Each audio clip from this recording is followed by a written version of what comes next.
মানবতা স্পর্শে বস্ত্র বিতরণ এবং শিক্ষা সামগ্রী প্রদান উদ্যোগে রতন দত্ত ওয়েলফেয়ার সোসাইটি এবং আরপি ওয়েলফেয়ার ট্রাস্ট কলকাতার কেশবচন্দ্র সেন স্ট্রিটে সমাজসেবামূলক উদ্যোগে মানবতার স্পর্শে শীর্ষক অনুষ্ঠানের আয়োজন করল রতন দত্ত ওয়েলফেয়ার সোসাইটি এবং আরপি ওয়েলফেয়ার ট্রাস্ট। অনুষ্ঠানে দুস্থ এবং অসহায় মহিলাদের হাতে বস্ত্র তুলে দেওয়া হয়। পাশাপাশি মাধ্যমিক এবং উচ্চ মাধ্যমিকে সফল কৃতী ছাত্রছাত্রীদের সংবর্ধনা এবং সোনাগাছি এলাকার কয়েকজন যৌনকর্মীর সন্তানদের হাতে শিক্ষা সামগ্রী প্রদান করা হয়। অনুষ্ঠানে উপস্থিত ছিলেন এমএলএ তাপস রায়, এমএলএ বিজয় ওঝা সহ উত্তর কলকাতা বিজেপির সভাপতি তমগ্ন ঘোষ, দেবাশিস পাইন, সুস্মিতা রায়, সুচরিতা পাল এবং সমাজের একাধিক বিশিষ্ট ব্যক্তিত্ব। আয়োজকদের বক্তব্য, সমাজে পিছিয়ে পড়া মানুষের পাশে দাঁড়ানো এবং শিক্ষার প্রসারে কাজ করার মূল লক্ষ্য। সমগ্র অনুষ্ঠানটি সঞ্চালনা করেন সোমনাথ সাহা।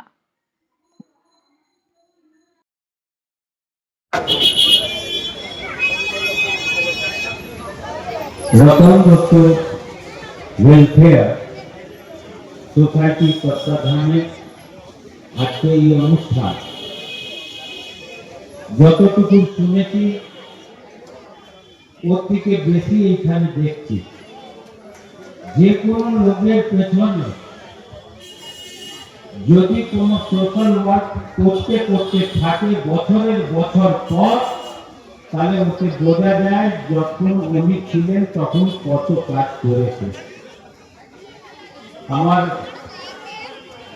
গুরুদেব বসে আছে কাগজটা মঞ্চে, আমাদের জেলা প্রেসিডেন্ট তমগ্নদা, দেবাশিস দা, আমাদের শিবাজি সিংহ আছে, আর আমাদের মন্ডল প্রেসিডেন্ট জয়নারায়ণ প্রসাদ, রাকেশ দা, আর আমরা গৌতম দাকে বলতাম এইবার সরকার দরকার। দেখুন, আমার একটাই আছে,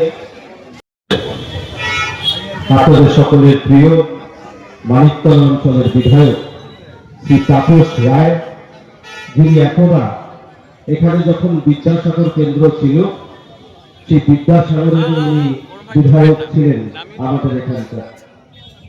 তাপস সাথে আমাদের মধ্যে উপস্থিত রয়েছেন রাকেশ দা, রয়েছেন গৌতম দা, দেবাশিস পাইন দা থেকে শুরু করে আমাদের জয়নারায়ণ প্রসাদ দা, দেবিতা থেকে শুরু করে মঞ্চে যারা রয়েছে, আমি অন্যান্য কয়েকজনের আমি নাম জানি না, তবে তাদের নাম নিতে পারলাম না। নেতারা রয়েছেন যারা মঞ্চে উপবিষ্ট রয়েছে। হ্যাঁ, এর উদ্যোগে এখানে আজকের যে অনুষ্ঠান, সেই অনুষ্ঠানে সকলে আপনারা এসেছেন, সকলে উপস্থিত হয়েছেন, তার জন্য সকলকে ধন্যবাদ। এবং দীর্ঘদিন ধরে এখানে রতন দত্ত ওয়েলফেয়ার সোসাইটির কথা যখন রাজনীতির উদ্যোগে গিয়ে আর একজনের কথা না বললে হয়তো এই অঞ্চলে দাঁড়িয়ে সেটা অনুচিত হবে। তার নাম স্বপন দত্ত।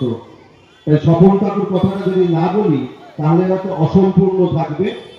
তাই কিছু বিষয় জীবনে রাজনীতির ঊর্ধ্বে গিয়ে কথা বলতে হয়, এবং সেখানে স্বপন কাকু আমরা ছোটবেলা থেকে তাকে দেখেছি। সেই লোককে খবর পেলেই আমাদের জানাবেন তাদের কি করে পুশব্যাক করতে হয়, সেটা আমরা জানি। একটাও থাকতে কেন থাকবে? আর তারা তাদের জীবিকার জন্য চুরি করছে, ডাকাতি করছে, মানুষ খুন করছে, রেপ করছে। আফগানিস্তান থেকে হাওড়া এসে হাওড়া একজনকে মেরে দিয়ে চলে গেল। এই রোহিঙ্গারা বাংলাদেশিরা কত খুন করেছে জানেন?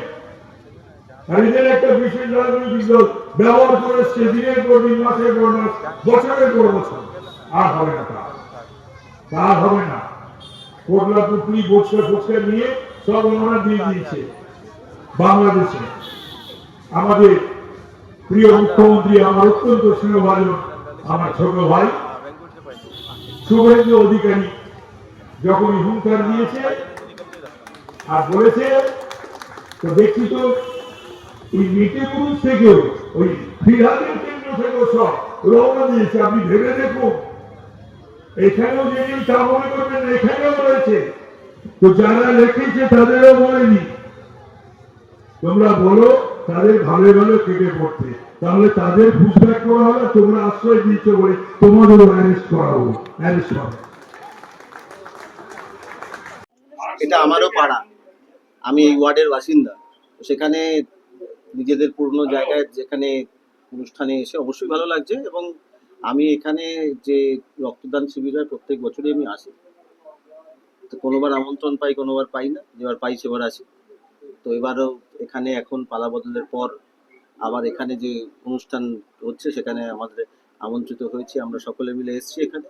আর সর্বরাজ্যে এখনো যারা রোহিঙ্গারা এখনো বসে আছে বাড়িতে, একদম দরজা বন্ধ করে বসে আছে, কারোর অনুপ্রেরণায়, সেই তাদের জন্য কি মেসেজ দেবে? মেসেজ তো সরকার থেকে দিয়ে দেওয়া হয়েছে। না তখন যারা ভারতবাসী নন তাদের ভারতবর্ষে থাকার জায়গা নয়। সেখানে তাদেরকে ডিটেক্ট করতে হবে, সেগুলো রিপোর্ট করতে হবে, এবং তাদের যথাযথ সেই ব্যবস্থা হবে। কারণ ভারতবাসী যারা নন তারা ভারতবাসীদের যে রাইটস সেটা তারা পেতে পারেন না, কিন্তু আমার আপনার কেড়েই তারা নিচ্ছেন, সেটা কি করে হবে? আর এটা নিয়েই তো আমরা বারবার করে বর্ডারের কথা বলেছি, ফেন্সিং এর কথা বলেছি, আমরা রোহিঙ্গাদের কথা বলেছি। তো নির্বাচনের আগে থেকে আমরা বারবার করে বলে আসছি, যারা ভারতীয় তাদের উদ্দেশ্যে তো এটা বক্তব্য নয়, যারা ভারতীয় নন তাদের উদ্দেশ্যে নিশ্চয়ই এই সোশ্যাল প্রোগ্রাম, মানুষের কাছে মানুষের পাশে থাকা, প্রত্যেকটাই প্রোগ্রামে এসে আত্মসন্তুষ্টি হয়। আজকে এইখানেও এসে আত্মসন্তুষ্টি হয়েছে, ভালো লেগেছে। আর বিধায়ক হিসেবে যারা এখনো মানিকতলা বা জোড়াসাঁকো এই অঞ্চলগুলো তো এখনো রোহিঙ্গারা যারা রয়েছে, বিধায়ক হিসেবে তাদের জন্য কড়া মেসেজ কি দিচ্ছ? তো সারা আমাদের পশ্চিমবাংলায় এবং আমাদের গৃহমন্ত্রী, মুখ্যমন্ত্রী দুটোই দিয়ে দিয়েছে। আগে ডিটেক্ট হবে, ডিলিট হবে, রিপোর্ট হবে, কাজ চালু আছে। আর মেসেজ দেওয়ার তো কোনো নেই, কাজ তো চালু আছে। আপনারাই দেখাচ্ছেন যে বর্ডারে কাতার বন্ধ করে লাইন লাগিয়ে লোক যাচ্ছে, আর ওরা এটাও বলে যাচ্ছে আমরা লক্ষ্মী ভান্ডার পেতাম, আমরা ভোট দিতাম, আমরা জিওসি পেতাম। এটাও বলছে যে আমাদের আধার কার্ড করার জন্য কি রকম মাটি মানুষের সরকার কত কত টাকা রেট বেঁধে দিয়েছিল, ওটাও বলছে। তো সব এখন কাজ হচ্ছে। আজ থেকে দেখা যাচ্ছে মন্ডলে মন্ডলে অন্নপূর্ণা ভান্ডার চালু হয়ে গেছে, এবং আমাদের বিজেপির ছেলেরা সেখানে দাঁড়িয়ে থেকে সেই ফর্ম ফিল আপ করাচ্ছে। সেটাতে আপনি তাদেরকে কি ইন্সপিরেশন কি দেবেন মেসেজ? দেখুন, কেউ বাদ যাবে না। এই যে লক্ষ্মী ভান্ডার আমরা তো দেখেছি, নারায়ণও লক্ষ্মী নিচ্ছিল। আমরা দেখেছি ওতে কত ভুয়ো লক্ষ্মী ভান্ডারের অ্যাকাউন্টে টাকা গিয়ে কোথায় যেত। কিন্তু এইবার ডিডাক্ট হচ্ছে, ইন্সপেকশন হবে, যা যা হিসাবে আমরা আমাদের সংকল্পের উপরে সিদ্ধি পর্যন্ত কাজ করব। আমরা যা যা সংকল্প নিয়েছি ওটার সিদ্ধির জন্য কাজটা চালাচ্ছি। Thank you. এখানে তো কৈশোর যৌবন বড় পর্যন্ত সেন্ট পলস কলেজ, 45 নম্বর আমার স্ট্রিট, কেশব সেন স্ট্রিট। এই অফিসেও বসতাম তো আমি, 5 বছর এমএলএ ছিলাম। এইখানে কাউন্সিলর হিসেবে স্বপন বসতো, আর এমএলএ হিসাবে আমি বসতাম। এখানে মানুষের সঙ্গে যোগাযোগ সেই সাবুত সব। সুতরাং হ্যাঁ, আজকে প্রথমত ওয়েলফেয়ার সোসাইটির আজকে অনুষ্ঠান ছিল, প্রতি বছরই হয়। 83-তে রতন মারা যায়, 84 থেকেই এই কর্মসূচি নেয়। রতনের বন্ধুরা বা তার সিনিয়ররাও, বিশেষ করে রতনের বন্ধুরা, স্বপন এটা শুরু করেছিল, রতনের বর্দা, আমরাও ছিলাম। আগামী দিনের জন্য মানুষের কাজ করা, এছাড়া আর কোনো কিছু ভাবছি না। এবং যে জায়গাটায় পশ্চিমবাংলা এসে দাঁড়িয়েছে সর্বক্ষেত্রে তলানিতে তো সমস্ত কিছুই, সেখান থেকে এই কঠিন কাজ মানুষের সাথে নিয়ে, মানুষের সহযোগিতা নিয়ে সেই জায়গা থেকে টেনে তোলা পশ্চিমবাংলাকে। তারপর স্যার আজকে অভিষেক ব্যানার্জিকে থানায় তলব করা হয়েছিল, সেই নিয়ে তোমার প্রতিক্রিয়া? অভিযোগ দায়ের করা হয়েছে। হতেই পারে না, অর্থ কোনো কারণে ও কি থানার ঊর্ধ্বে, না অভিযোগের ঊর্ধ্বে, না আইনের ঊর্ধ্বে। এতদিন হতো না, পিসি মুখ্যমন্ত্রী ছিল, তার একটা সেই সিকিউরিটির বহর ছিল, কনভয়ের বহর ছিল। আর তারপর তো যেগুলো হওয়ার উচিত ছিল না, হওয়ার কথা না। রাজ্যে দেখা যাচ্ছে যে বিভিন্ন জায়গা থেকে বাংলাদেশিরা পালিয়ে যাচ্ছে, এটা না, সে তো দেখছি রোজই। তাহলে এইগুলোকে কি বলবে এবার? এইগুলোকে এখন তৃণমূলীরা বা মমতা বা অভিষেক বা ওদের দলের এমপিরা, এমএলএরা, প্রাক্তন মন্ত্রীরা কি বলবে? এরা অনুপ্রবেশকারী না অনুপ্রবেশকারী না? এই অনুপ্রবেশকারীদের কেন লালন পালন করেছিল ওরা? এই অনুপ্রবেশকারীদের কেন পশ্চিমবাংলায় লালন পালন করা হবে? লক্ষ লক্ষ বা তারও বেশি।